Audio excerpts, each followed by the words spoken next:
بسم اللہ الرحمن الرحیم۔ پیارے بچوں، السلام علیکم۔ امید ہے آپ سب ٹھیک ہوں گے اور اپنے قیمتی وقت کا بہترین استعمال کر رہے ہوں گے۔ میں آپ کی ٹیچر مسز شازیہ عاطف ہوں اور آج میں آپ کو جماعت پنجم کی اسلامیات کا باب سوم سیرت طیبہ کا سبق نمبر 4 غزوہ بدر پڑھانے جا رہی ہوں۔ آپ سب کتاب کا صفحہ نمبر 44 کھول لیں۔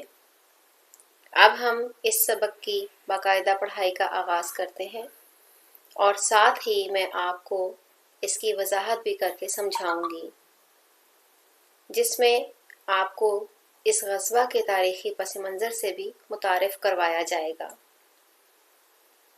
پیارے بچوں، ہم اس سبق میں غزوہ بدر کے اہم نکات، جن میں غزوہ بدر کا پس منظر، غزوہ بدر کے اسباب و واقعات، حضور صلی اللہ علیہ وآلہ وسلم کی جنگی حکمت عملی اور غزوہ بدر کے نتائج کے بارے میں جان سکیں گے۔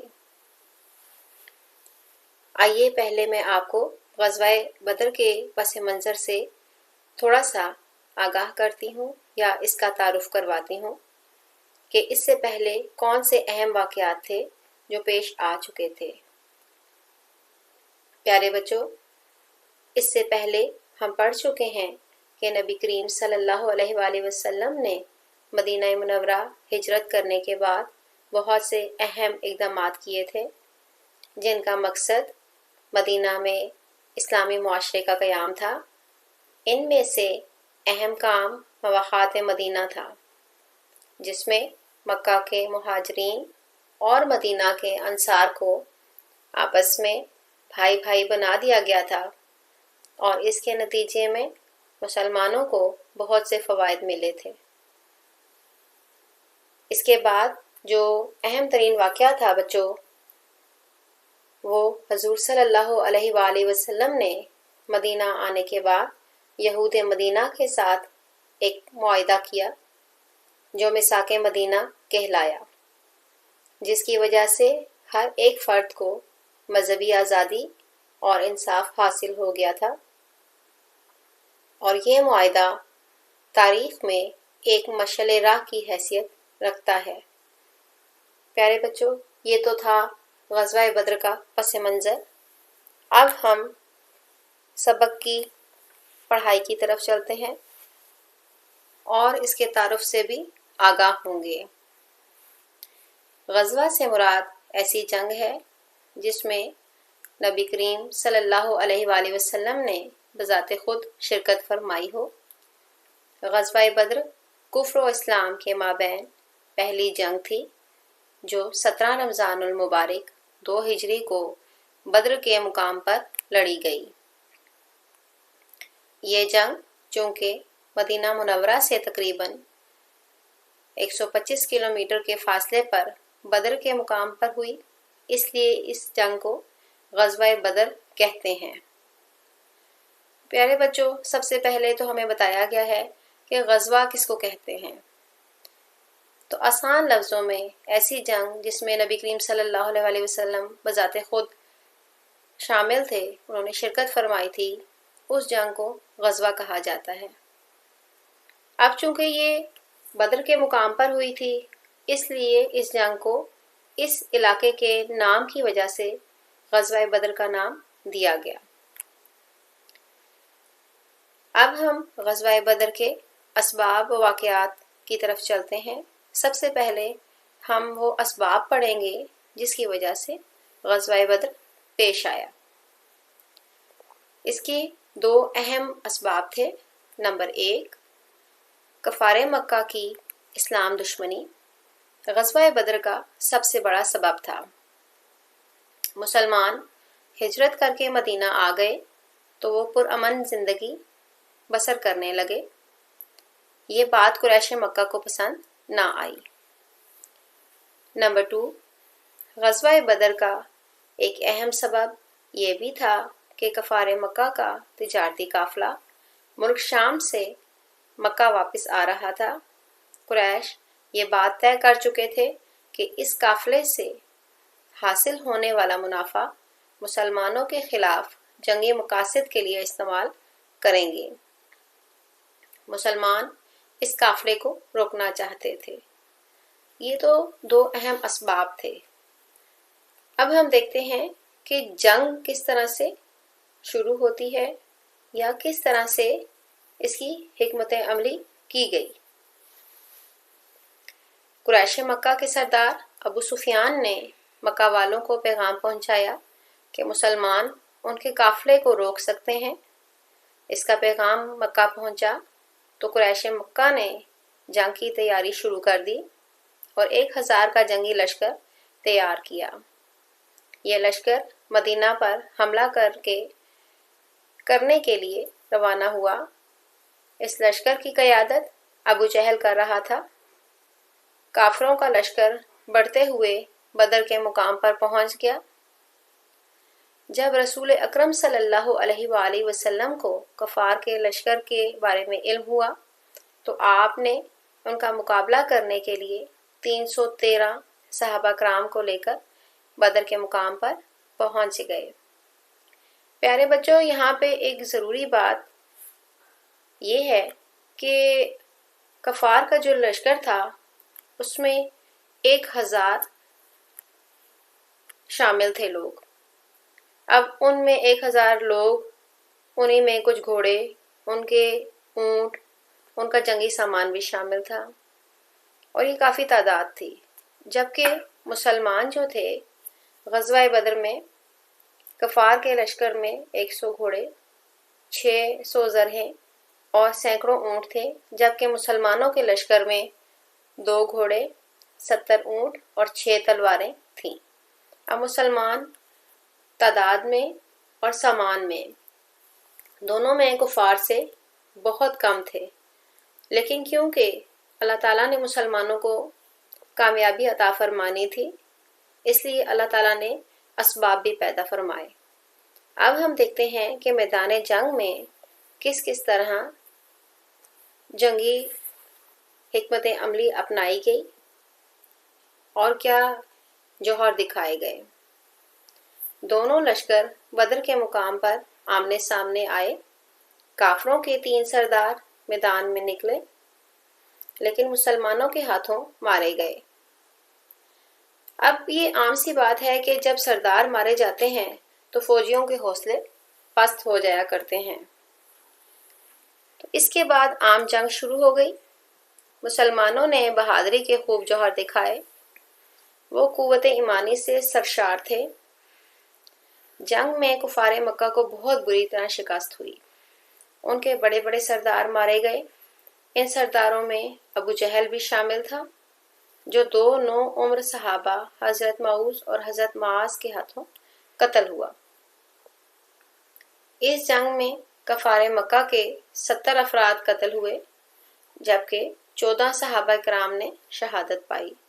اس طرح اللہ تعالیٰ نے اس جنگ میں مسلمانوں کو شاندار کامیابی سے نوازا،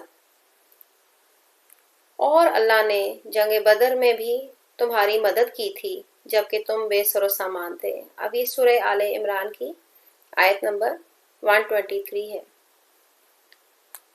اب ہم اس جنگ میں دیکھتے ہیں کہ اس کے کیا نتائج برآمد ہوئے۔ یہ حق و باطل کا پہلا معرکہ تھا جس میں حق کو کامیابی ملی اور باطل ناکام ہو گیا۔ اب باطل مٹ جانے والے کو کہا جاتا ہے۔ کفار مکہ کا غرور بھی خاک میں مل گیا۔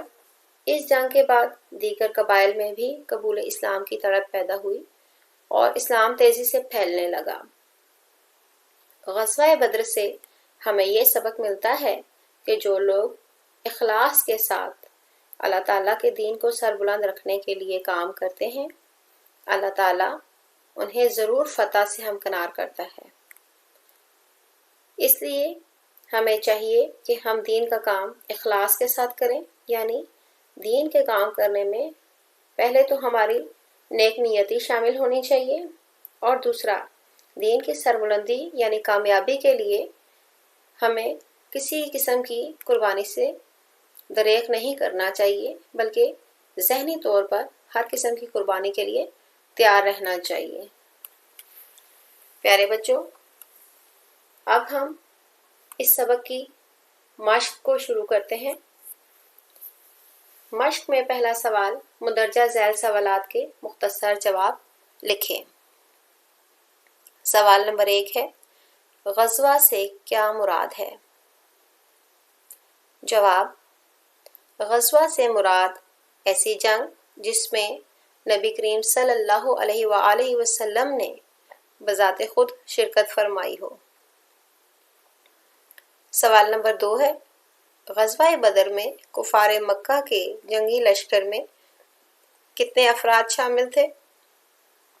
اب اس کا جواب ہے، غزوہ بدر میں کفار مکہ کے جنگی لشکر میں 1000 افراد شامل تھے۔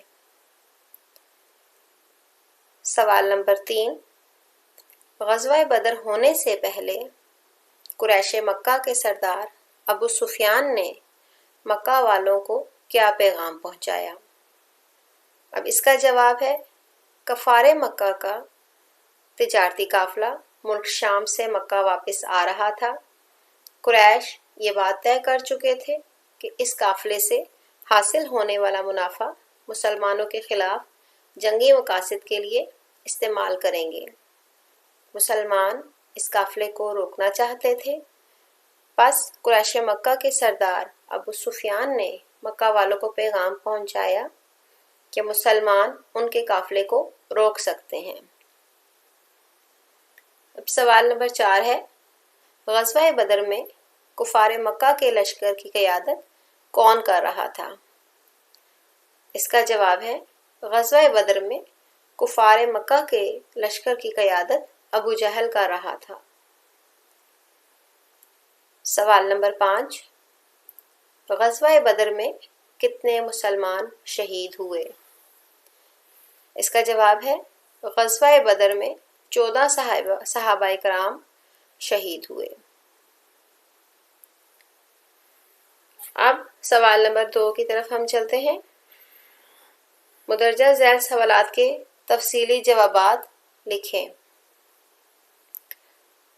اب تفصیلی سوالات میں پہلا سوال ہے، غزوہ بدر کے اسباب بیان کریں۔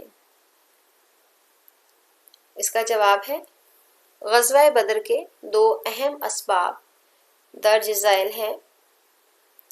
نمبر 1، کفار مکہ کی اسلام دشمنی غزوہ بدر کا سب سے بڑا سبب تھا۔ مسلمان ہجرت کر کے مدینہ آ گئے تو وہ پرامن زندگی بسر کرنے لگے۔ یہ بات قریش مکہ کو پسند نہ آئی۔ نمبر 2، غزوہ بدر کا ایک اہم سبب یہ بھی تھا کہ کفار مکہ کا تجارتی قافلہ ملک شام سے مکہ واپس آ رہا تھا۔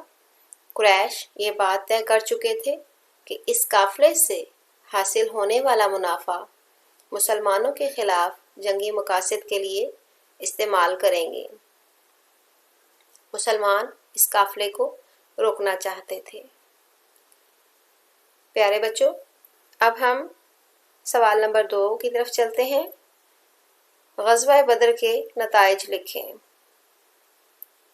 اس کا جواب ہے، یہ حق و باطل کا پہلا معرکہ تھا جس میں حق کو کامیابی ملی اور باطل ناکام ہو گیا۔ اب کفار مکہ کا غرور خاک میں مل گیا۔ اب اس جنگ کے بعد بھی دیگر قبائل میں قبول اسلام کی تڑپ پیدا ہوئی اور اسلام تیزی سے پھیلنے لگا۔ غزوہ بدر سے ہمیں یہ سبق بھی ملتا ہے کہ جو لوگ اخلاص کے ساتھ اللہ تعالیٰ کے دین کو سربلند رکھنے کے لیے کام کرتے ہیں، اللہ تعالیٰ انہیں ضرور فتح سے ہمکنار کرتا ہے۔ پیارے بچوں، اب ہمارا سوال نمبر 3 ہے، نیچے دیے گئے فقرات مکمل کیجیے، یعنی خالی جگہ پر کیجیے۔ نمبر 1 ہے، کفار مکہ کی ڈیش غزوہ بدر کا سبب تھا۔ اب کفار مکہ کی اسلام دشمنی غزوہ بدر کا سب سے بڑا سبب تھا۔ نمبر 2، غزوہ بدر میں کافروں کے 3 سردار ڈیش کے ہاتھوں مارے گئے۔ غزوہ بدر میں کافروں کے 3 سردار مسلمانوں کے ہاتھوں مارے گئے۔ نمبر 3، غزوہ بدر میں کفار مکہ کے ڈیش افراد قتل ہوئے۔ غزوہ بدر میں کفار مکہ کے 70 افراد قتل ہوئے۔ نمبر 4، ابو جہل کو 2 نوعمر صحابہ کرام ڈیش نے قتل کیا۔ ابو جہل کو 2 نوعمر صحابہ کرام حضرت معوذ اور حضرت معاذ نے قتل کیا۔ نمبر 5، غزوہ بدر نے کفار کا ڈیش خاک میں ملا دیا۔ غزوہ بدر نے کفار کا غرور خاک میں ملا دیا۔ اب سوال نمبر 4 کی طرف بچوں ہم چلتے ہیں۔ درست جواب کا انتخاب کیجیے۔ اب اس میں آپ کو 4 آپشنز دیے جا رہے ہیں، جن میں سے درست آپشن کو ہم نے چوز کر کے بلینک میں لکھ دینا ہے۔ نمبر 1، غزوہ بدر ڈیش میں لڑا گیا۔ آپشنز ہیں الف 2 ہجری، ب 3 ہجری، جیم 4 ہجری، دال 5 ہجری۔ تو بچوں اس میں درست جواب ہے 2 ہجری، یعنی غزوہ بدر 2 ہجری میں لڑا گیا۔ نمبر 2، غزوہ بدر میں مسلمانوں کی قیادت ڈیش نے کی۔ آپشنز میں الف حضرت عمر فاروق، ب حضرت علی مرتضیٰ، جیم رسول اکرم صلی اللہ علیہ وآلہ وسلم، دال حضرت ابو بکر صدیق رضی اللہ تعالیٰ عنہ۔ تو اس میں درست آپشن ہے رسول اکرم صلی اللہ علیہ وآلہ وسلم، یعنی غزوہ بدر میں مسلمانوں کی قیادت رسول اکرم صلی اللہ علیہ وآلہ وسلم نے کی۔ نمبر 3، غزوہ بدر میں کفار مکہ کے جنگی لشکر کی قیادت ڈیش نے کی۔ آپشن 1 ابو سفیان، ب عتبہ، جیم ابو جہل، دال ولید۔ تو درست جواب ہے جیم آپشن ابو جہل۔ غزوہ بدر میں کفار مکہ کے جنگی لشکر کی قیادت ابو جہل نے کی۔ نمبر 4، ابو سفیان کا تجارتی قافلہ کس ملک سے واپس آ رہا تھا؟ آپشنز الف یمن سے، ب عراق سے، جیم ایران سے، دال شام سے۔ تو بچوں اس میں آپشن دال شام سے درست ہے، یعنی ابو سفیان کا تجارتی قافلہ ملک شام سے واپس آ رہا تھا۔ نمبر 5، کفار مکہ کے کتنے افراد غزوہ میں مارے گئے؟ آپشنز الف 50، ب 60، جیم 70، دال 80۔ تو اس میں جیم آپشن 70 درست ہے، یعنی کفار مکہ کے 70 افراد غزوہ میں مارے گئے۔ پیارے بچوں، اس کے ساتھ ہی ہمارے اس سبق کا اختتام ہوتا ہے۔